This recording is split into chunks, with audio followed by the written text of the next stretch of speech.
بسم اللہ الرحمن الرحیم۔ اللہ کے نام سے شروع جو نہایت مہربان رحم والا۔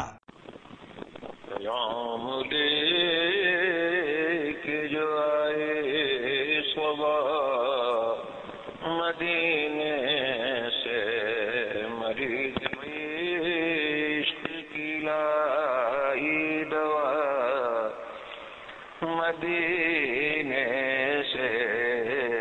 نحمده ونصلي ونسلم على رسوله الكريم،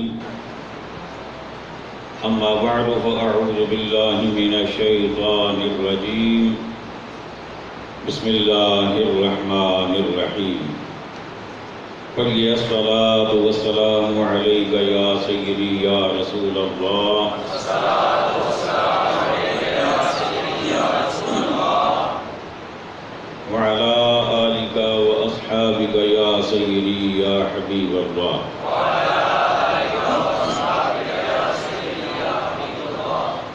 واجب صد عظیم سامعین ذی وقار، کل آپ حضرات کو حیات انبیاء پر کچھ دلائل کی روشنی میں مسائل سے آگاہ کیا تھا، اپنے عقیدے سے کہ ہمارا عقیدہ یہ ہے کہ انبیاء کرام زندہ ہیں، اور بالخصوص ہمارے آقا کریم علیہ السلام تمام انبیاء سے، تمام شہداء سے، تمام انسانوں سے بڑھ کر اپنی قبر انور میں زندہ ہیں، اور پوری کائنات کو یوں دیکھ رہے ہیں جیسے اپنی ہتھیلی کو ملاحظہ فرماتے ہیں،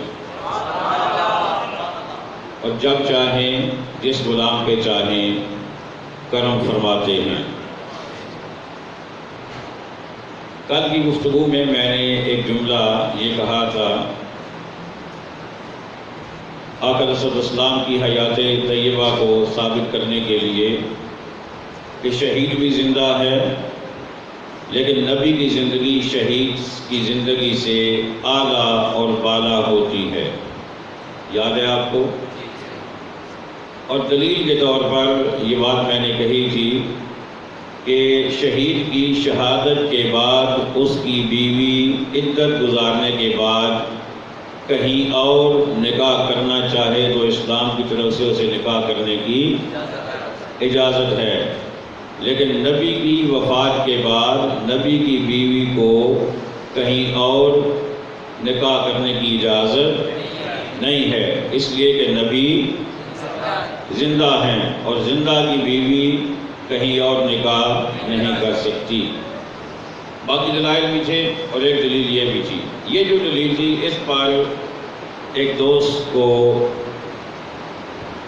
یوں سمجھ لیں کہ وہ مطمئن نہیں تھے، ان کا کہنا یہ تھا کہ نبی کی بیوی سے نکاح اس لیے منع ہے کہ نبی کی بیویاں مومنوں کی مائیں ہیں، تو ماؤں سے نکاح نہیں ہوتا، اس لیے منع ہے۔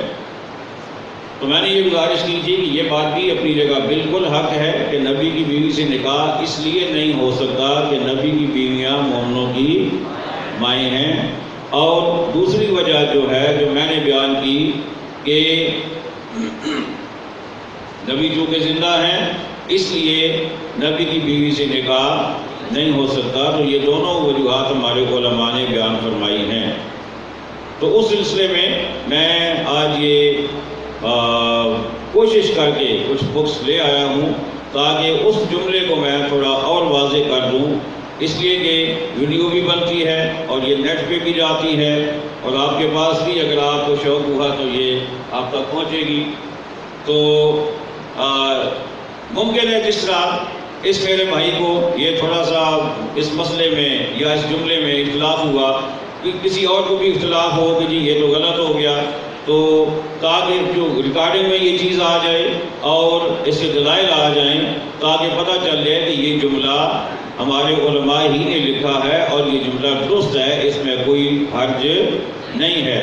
اس میں سب سے پہلی جو دلیل میں آپ کے سامنے پیش کر رہا ہوں یہ اس کا نام ہے تفسیر نعیمی. کیا نام ہے؟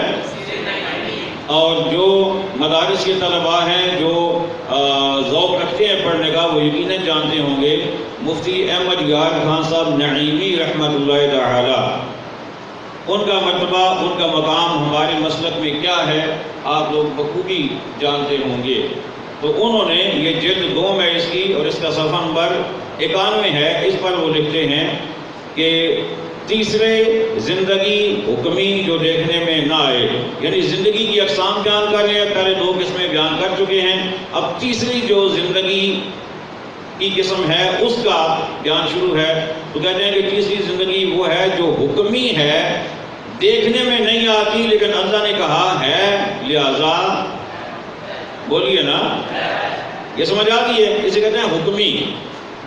اب دیکھیں نا جیسے وضو ہے، ایک آدمی کا وضو نہیں ہے، ہمیں بظاہر نظر تو نہیں آ رہا اس کا وضو ہے یا نہیں ہے، ٹھیک ہے.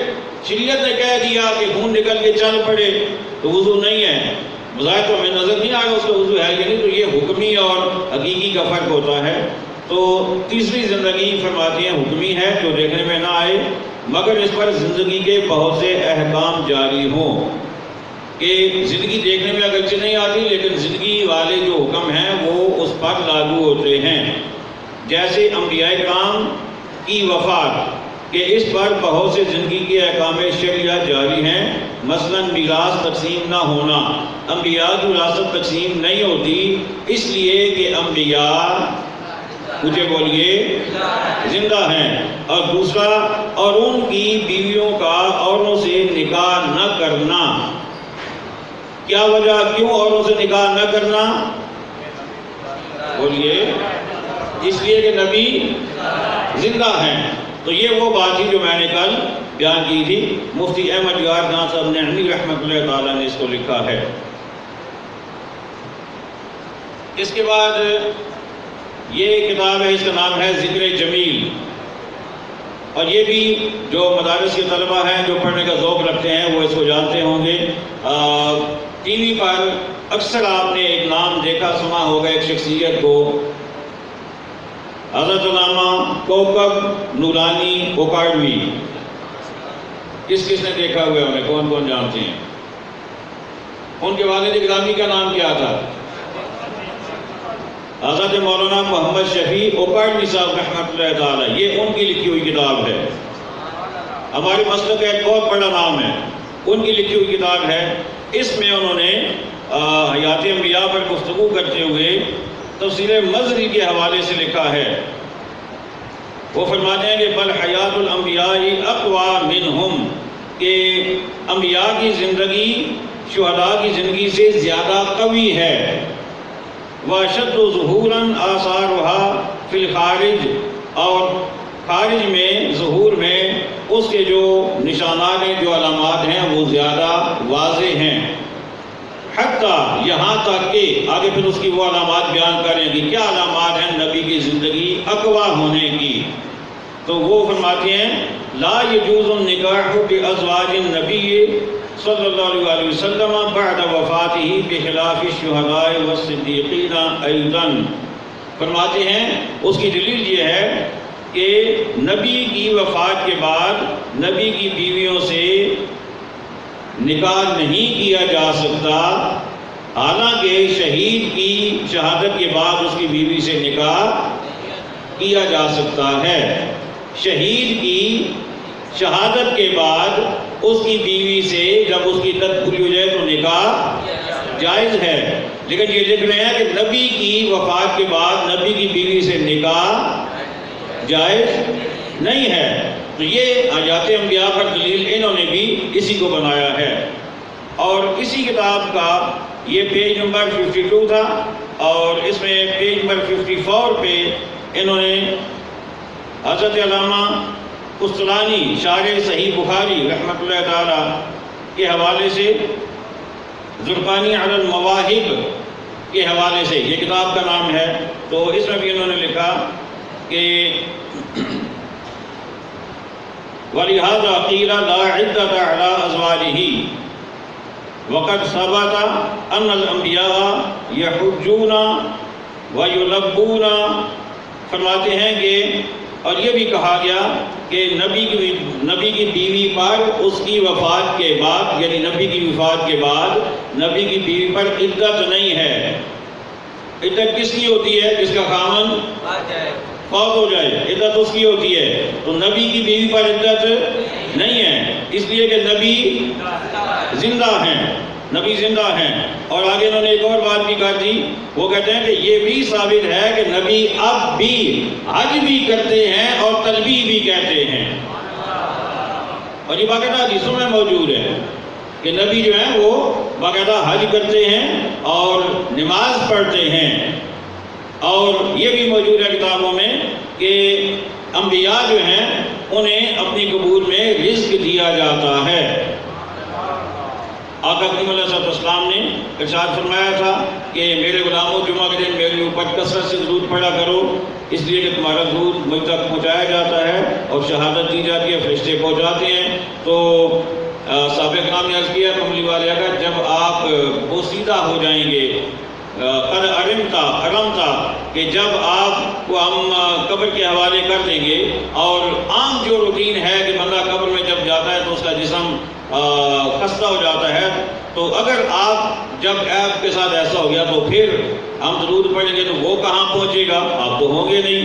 تو آقا علیہ السلام نے فوراً جواب دیا کہ ان اللہ حرم علی الارض ان تأکل اجساد الانبیاء، فرمایا کہ میرے غلاموں عام لوگوں کی طرح انبیاء کو مت سمجھو، فرمایا اللہ نے حرام قرار دے دیا ہے زمین پر وہ انبیاء کے جسموں کو کھا سکتی نہیں ہے، انبیاء کے جسموں کو مٹی نہیں کھا سکتی۔ اور ساتھ ہی آقا نے فرمایا فنبی اللہ یرزق، اور نبی کو قبر میں رزق بھی دیا جاتا ہے۔ تو یہ نبی کی زندگی یہ ثابت۔ اچھا، اس کے بعد پھر اسی حوالے سے یہ دور حاضر کے ایک عظیم عالم دین، ایک بہت مشہور و معروف عالم دین ڈاکٹر محمد اشرف آصف جلالی صاحب، کون کون جانتے ہیں انہیں؟ تقریباً سارے ہی جانتے ہیں نا، یا رسول اللہ کہنے والے سارے ہی جانتے ہیں۔ تو یہ ان کی لکھی ہوئی کتاب ہے، اس میں انہوں نے حیات انبیاء پر پورا چیپٹر ہے اس کتاب میں، اور اس میں وہ فرماتے ہیں کہ انبیاء علیہ السلام کی حیات حسی ہے، حسی کے معنی جو محسوس ہونے والی ہے اور حقیقی ہے اور دنیوی ہے۔ اسی وجہ سے ہی تو خالق کائنات نے حرام کر دیا ہے کہ انبیاء علیہ السلام کا جب وصال ہو جاتا ہے تو ان کی زوجہ سے کسی کا نکاح نہیں ہو سکتا۔ تو جو بات میں نے عرض کی تھی وہ انہوں نے بھی اس کو لکھا ہے، کسی حال میں بھی نہیں ہو سکتا، اس واسطے کہ جن کے شوہر زندہ ہوں ان سے آگے کسی طرح نکاح نہیں ہو سکتے ہیں۔ تو یہ بات انہوں نے بھی لکھی ہے۔ تو انبیاء کی ازواج، انبیاء کی وفات کے بعد بالخصوص آقا کریم علیہ السلام کی ازواج، ان سے نکاح نہیں ہو سکتا، اس لیے کہ نبی زندہ ہیں۔ ایک وجہ یہ ہے، اور دوسری وجہ بالکل وہ اپنی جگہ برحق ہے، اس میں کوئی شک نہیں ہے کہ نبی کی بیویوں سے نکاح اس لیے نہیں ہو سکتا کہ نبی کی بیویاں مومنوں کی مائیں ہیں۔ یہ تو ایک بات تھی جو آپ کے سامنے میں نے کلیئر کی تاکہ یہ واضح ہو جائے۔ اللہ کریم ہمیں عقائد صحیح اور اعمال صالحہ کی توفیق عطا فرمائے۔ وما علینا الا البلاغ۔ ایک شعر اور پھر دعا۔ شہنشاہ مدینہ الصلاۃ والسلام، شہنشاہ مدینہ الصلاۃ والسلام۔